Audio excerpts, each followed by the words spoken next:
Analysis of Digi-Paks. Appendix 9.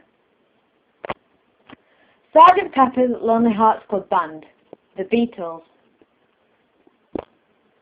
Front cover. This is the famous Sgt. Pepper's Lonely Hearts Club Band album artwork. This is the front cover for this Digi-Pak. The album was released in 1967 and it was completely revolutionary and broke the likes of which had never been seen before. It broke all codes and conventions of a standard Digi-Pak for this time period. The cover was created by Andy Warhol and Peter Blake, who worked harmoniously to complete the cover to the highest level of groundbreaking that they could. The album cover still continues to confuse and intrigue audiences with its subliminal messages and mixed connotations of the time period and the Beatles. The cover saw the meeting of fine art and pop culture. The flowers used on this cover are creating many connotations of the time period, as 1967 was the year in which hippies began to become dominant in society, and peace was everything. Hippies are often associated with flowers and bright colours used for tie-dye.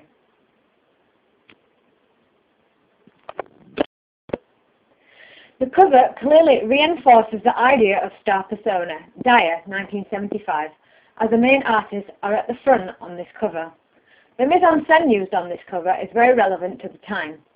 The costume of the artist, the Beatles, are very flamboyant and obvious.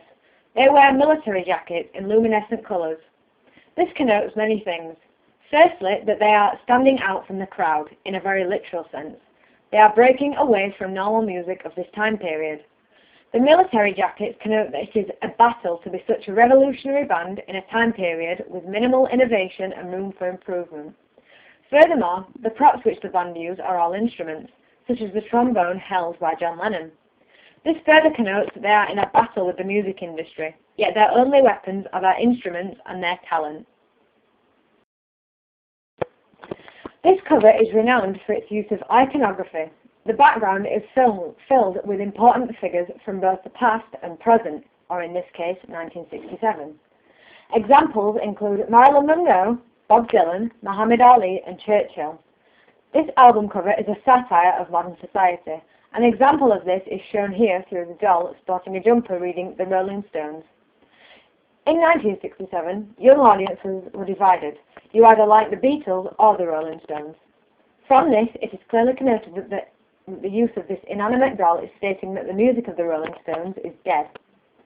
The location of this cover has been very cleverly selected. The blue sky and idyllic flowers/trees are a clear connotation of freedom and peace. This not only relates to the time period, but also to the mood of the album, as it was and still is groundbreaking and revolutionary. Furthermore, the funeral scene found at the front of this cover shows all the Beatles wearing dark suits looking very melancholy. At this time, it was rumoured that Paul McCartney had died and they had replaced him with an identical replica. Obviously this is impossible and wasn't true. However, the increase in media attention meant the Beatles played up to this rumour as an inside joke, but this is perceived to be Paul's funeral. Back cover. The back cover is much simpler. However, it still broke many boundaries and conventions when it was released. Usually, back covers of albums simply stated the name of the song and usually the performer/writer and duration. However, this cover bears all the lyrics to all of the songs on the album. This really allows the audience to immerse themselves within the music. The image at the bottom of this cover once again shows all four Beatles in their military uniforms, yet Paul is facing the other way. This once again reinforces the myth that Paul had died, showing all the other Beatles moving forward and Paul being unable to do so. Inside cover. This is the inside cover to this album. It is pretty basic, yet very prominent. The colours used are designed to captivate an audience and to encourage them to look. This is the final reference to Paul's death, as all the other Beatles are sat normally, yet Paul is sat with his knees up his chest. This is symbolic of the fetus position, suggesting his rebirth through his death. Bringing It All Back Home, Bob Dylan. Front cover. Bringing It All Back Home is the fifth studio album by Bob Dylan. It was released in 1965. The photograph was taken with an edge-softened lens to create the circular effect surrounding the artist. This could also represent a coffee ring, suggesting that Dylan's music has been cast aside and ignored. The woman featured in this image is Sally Grossman, who was the wife of Dylan's manager.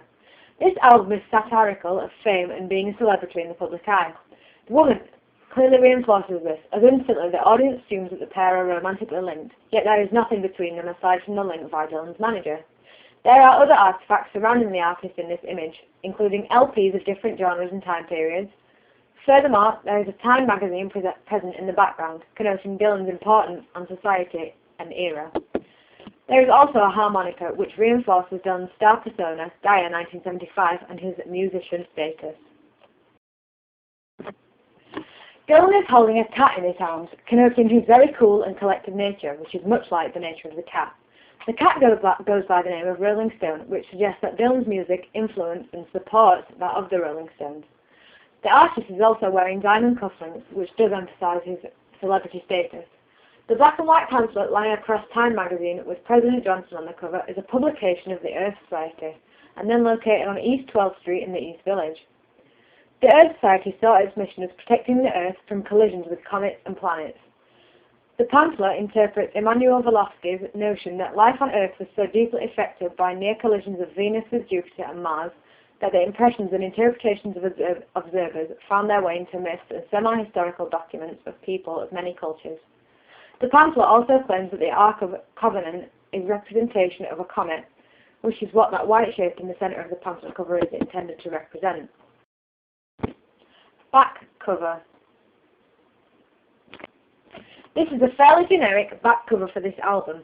It has the track listing, the producers, and mention of everyone who is involved in the creation of the album. It also includes a note from the artist with him talking about the album in regards to song choice, style change, and other important things to note about certain songs. Although this does seem quite basic, it is actually very clever, as it does reinforce the message of Dylan resenting his fame, as the cover does, as he is showing just how down-to-earth he is. Furthermore, there are images all over which allow the audience to look into the world of Bob Dylan and see how he works on a regular basis. Lastly, in comparison to the previous cover, this is much more scaled down. It is a great deal calmer and doesn't emphasise the level of Bob Dylan's fame as much as the Sgt. Pepper's cover does. Out of the two, I think our group will work close to the Sgt. Pepper's cover, just because of how bright and cheerful it is. Promotional poster, Lungs, Florence and the Machine. This is a very clever promotional poster used by the band here. The image used is beyond delicate and intimate. This is both due to the mise-en-scène and the appearance of the artist. Firstly, the mise-en-scène used is very relevant to the name and theme of the album, the name being Lungs, and our artist is seen wearing not a great deal more than a pair of lungs on her chest. This creates a high sense of vulnerability for her, as this was their big break album. This vulnerability would have been very visible, as it could have either made them famous or broken them as a band. Furthermore, the artist is pictured with her eyes shut, which not only adds to this extreme vulnerability, but it adds her innocence and trusting of her audience.